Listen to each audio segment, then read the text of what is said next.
want to know what Mr. Global has to say is because I trust his judgment. But it's undeniable that it does have some form of impact on gas prices.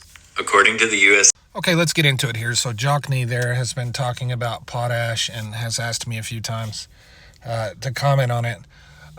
If you don't know what potash is, it's basically what we use to make fertilizer. It has a lot of potassium in it. And Canada is the largest supplier of potash in the world. We get like 95% of our potash from Canada, something like that. Huge number. We're basically totally reliant on Canada for potash, which then makes our fertilizer, which then grows our food, also our corn, which we turn into ethanol to help with fuel, right? So this isn't just about food, this is about fuel. One of the things people get confused about with ethanol and gasoline is the savings.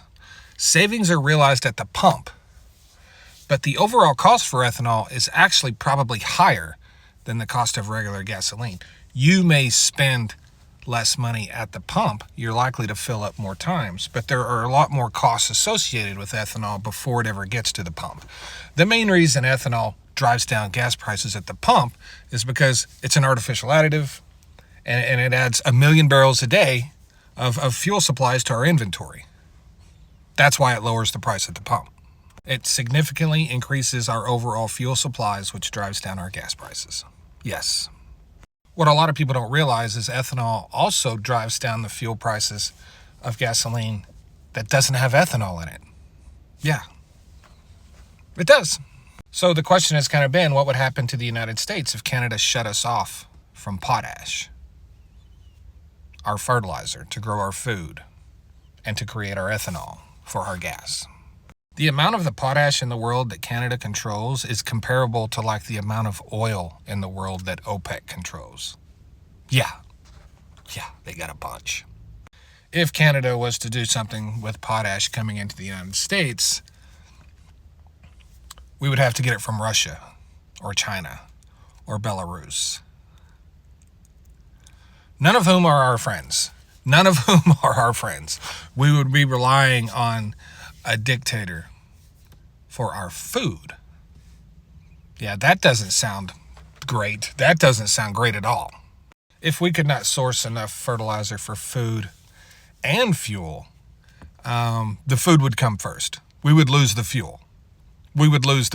That's 1 million barrels a day. 1 million barrels a day of fuel.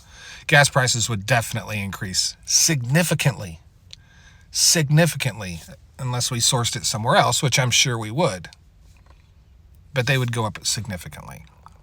And fuel prices for non-ethanol based fuels would go up significantly because it would put a massive strain on demand for those fuels as well. Now, not being a potash expert, I can't speak with a lot of nuance and detail about how this would affect the potash industry, right? I can tell you specifically how things affect the oil and gas industry down to very great details. I don't know how sturdy the potash industry is, what kind of storms it can overcome. You know what I mean?